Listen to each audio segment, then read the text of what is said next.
नमस्कार, जय हिंद।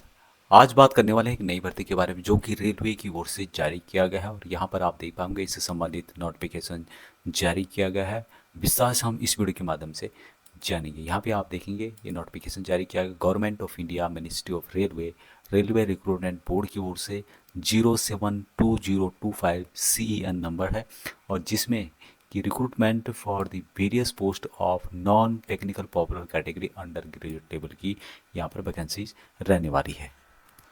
ऑनलाइन के माध्यम से 28 अक्टूबर 2025 से अप्लाई करना शुरू हो गया है। क्लोजिंग डेट 27 नवंबर 2025 रखी गई है।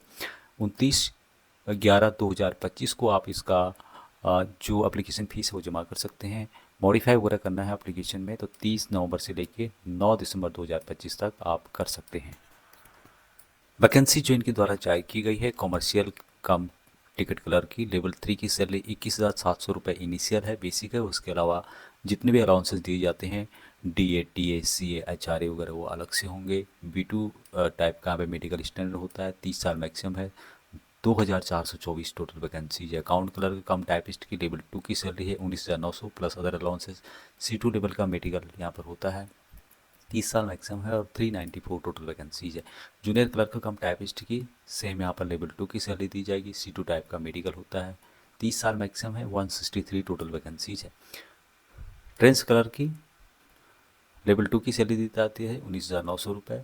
ये बेसिक है। A3 टाइप का यहाँ पे मेडिकल होता है। 30 साल मैक्सिमम है। 77 टोटल वैकेंसी इनके द्वारा जारी की गई है। टोटल 3,058 वैकेंसीज इनके द्वारा जारी की गई है। किस आरआरबी में कितनी वैकेंसीज हैं और पूर्व सैनिकों के लिए कितनी रिजर्व वैकेंसी उसकी डिटेल्स यहाँ पे दी गई है। बात करते हैं यहाँ पे आरआरबी अहमदाबाद के अंतर्गत 153 टोटल वैकेंसीज है जिसमें कि 14 वैकेंसीज पूर्व सैनिकों के लिए जारी की गई है। आरआरबी अजमेर के अंतर्गत 116 116 वैकेंसीज है जिसमें कि 12 वैकेंसीज पूर्व सैनिकों के लिए है। आरआरबी बेंगलुरु के अंतर्गत 54 वैकेंसीज है जिसमें कि ओनली 5 वैकेंसीज पूर्व सैनिकों के लिए है। आरआरबी भोपाल के अंतर्गत 123 वैकेंसीज है जिसमें कि 13 वैकेंसीज पूर्व सैनिकों के लिए रिजर्व करके रखे गए हैं।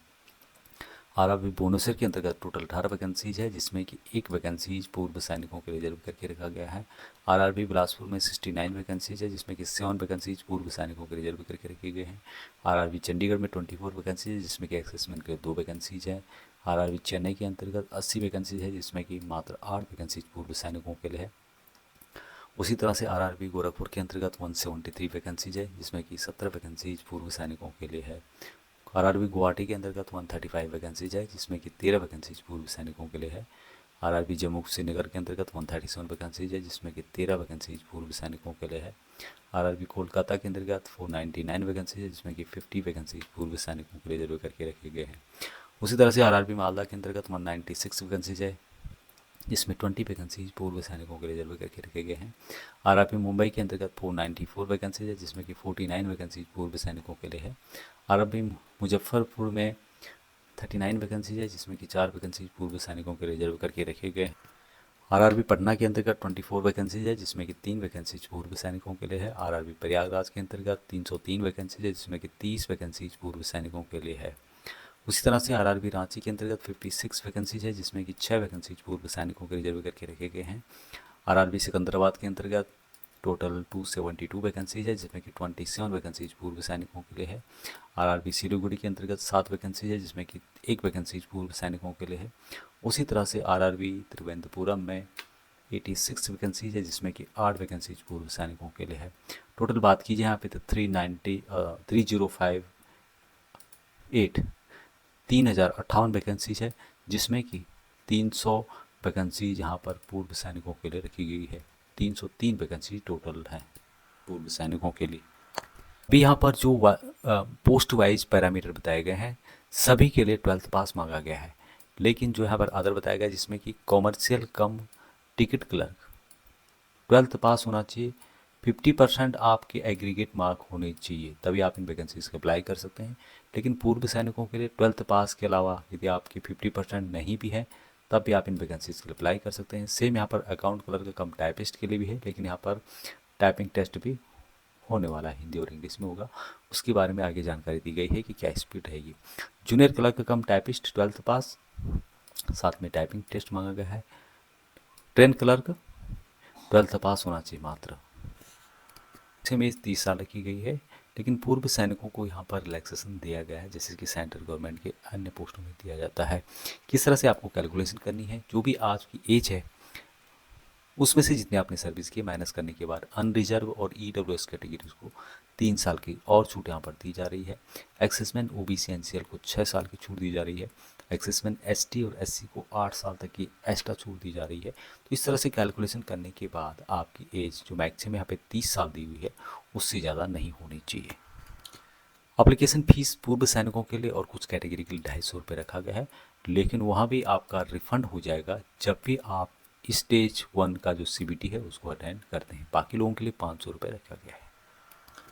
दूसरी बात है कि जो भी पर्सन सर्विंग सोल्जर्स हैं आर्मड फोर्सेज में, आर्मी, एयरफोर्स, नेवी के अंतर्गत, वहाँ भी इन वैकेंसीज के लिए अप्लाई कर सकते हैं। उनको ध्यान देना होगा कि इसकी जो क्लोजिंग डेट दी गई है उसके 1 साल बाद सेम डेट तक आपको रिटायर आना होगा, या उससे पहले आप रिटायर आ रहे हैं तो तभी आप इन वैकेंसीज के लिए अप्लाई कर सकते हैं एज ए एक्सेसमैन कैटेगरी के अंतर्गत, या एक्सेसमैन का फ़ायदा आप ले सकते हैं। अब यहाँ पे जो रिक्रूटमेंट प्रोसेस रहेगा, सबसे पहले यहाँ पे CBT 1 होगा, उसके बाद यहाँ पे होगा CBT 2। CBT 1 में यदि क्वालिफाइड कर जाते हैं तो आप पहुँचेंगे CBT 2 में।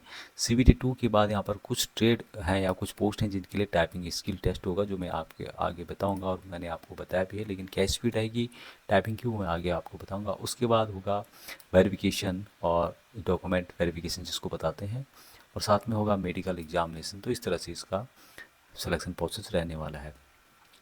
CBT 1 जो फर्स्ट स्टेज का होगा, जिसमें कि एग्जाम ड्यूरेशन 90 मिनट का होगा। जनरल अवेयरनेस से रिलेटेड क्वेश्चन पूछे जाएंगे 40, मैथमेटिक्स से रिलेटेड 30 होंगे, जनरल इंटेलिजेंस एंड रीजनिंग से रिलेटेड 30 क्वेश्चन होंगे। टोटल नंबर ऑफ क्वेश्चन होंगे 100। नेगेटिव मार्किंग आपको मिलेगी 1/3, और जो भी क्वेश्चन होंगे यहाँ पर ऑब्जेक्टिव टाइप के होंगे। किस किस लेसन को कवर किया जाए उसकी जानकारी यहाँ पर दी गई है। उसी तरह से यदि आप CBT 1 में क्वालिफाई कर जाते हैं तो CBT 2 में जो होगा एग्जाम ड्यूरेशन 90 मिनट का होगा, जनरल अवेयरनेस 50 नंबर का होगा, मैथमेटिक्स 35 नंबर का, general intelligence and reasoning 35 number का, और टाइम यहाँ पर 120 मिनट का दिया जाएगा। नेगेटिव मार्किंग 1/3 रखी गई है। जो भी यहाँ पर क्वेश्चन होंगे ये होंगे ऑब्जेक्टिव टाइप के, और CBT 2 ही सबसे मेन यहाँ पर होने वाला है।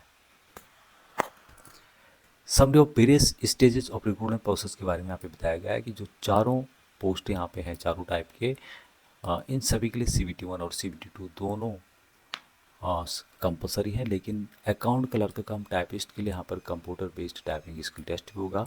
जूनियर क्लर्क कम टाइपिस्ट के लिए भी यहाँ पे computer based typing skill test होगा। बाकी CBT 1 और CBT 2 सभी के लिए रहने वाला है। टाइपिंग स्पीड जो यहाँ पे रहने वाली है 30 वर्ड पर मिनट, जो कि इंग्लिश में रहेगी, और 25 वर्ड पर मिनट हिंदी में पर्सनल कंप्यूटर के पास आपको देना होगा। ये ज़रूरी है, हालांकि क्वालिफाइड नेचर का है, लेकिन यदि आप यहाँ पर इसको कंप्लीट नहीं कर पाते हैं तो आपको आगे समस्या आएगी। बाकी यहाँ पर जितनी भी RRB की वैकेंसी जारी की गई है सबके यहाँ पर लिंक दिए गए हैं। आप किसी भी RRB के लिए अप्लाई करना चाहते हैं तो जैसे आप क्लिक करेंगे आप उसकी RRB की ऑफिशियल वेबसाइट में पहुँच पाएंगे और वहाँ से आप अप्लाई कर सकते हैं। जैसे कि मैं यहाँ पर रिक्रूटमेंट ऑफ मुंबई की ऑफिशियल वेबसाइट में हूँ, तो इस तरह से आप अलग RRB के लिए अप्लाई कर सकते हैं। लिंक आपको वीडियो के डिस्क्रिप्शन में मिल जाएगा। यहाँ पर जो मेडिकल होगा उसका स्टैंडर्ड क्या रहने वाला है उसकी जानकारी यहाँ पर दी गई है। मेडिकल जो स्टैंडर्ड A3 है उसके लिए क्या क्या रहेगा, डिस्टेंस विजन क्या रहेगा, नियर विजन क्या रहेगा, विद ग्लास, विदाउट ग्लास, और साथ में जो मायोपिक विजन है, नाइट विजन है, उससे रिलेटेड जानकारी यहाँ पर दी गई है। तो जो भी आपका यदि कुछ इस तरह का प्रॉब्लम है तो आप उसको यहाँ पर चेक कर सकते हैं। दूसरा जो इम्पोर्टेंट बात यहाँ पे मेंशन किया गया है, ऑनलाइन के माध्यम से अप्लाई करने में कोई प्रॉब्लम आ रही है या आप कुछ पूछना चाहते हैं तो आप जो इनके कुछ हेल्प नंबर दिए गए हैं, ईमेल भी दिया गया है, साथ में नंबर से दिए गए हैं, आप वहाँ पर पूछ सकते हैं। लेकिन शर्त है कि आपको जो टाइम 10 बजे सुबह से लेकर 5 बजे तक और ऑल वर्किंग डे में ही पहुँचना होगा। बाकी सामान्य लिंक आपको वीडियो के डिस्क्रिप्शन में मिल जाएंगे। जय हिंद।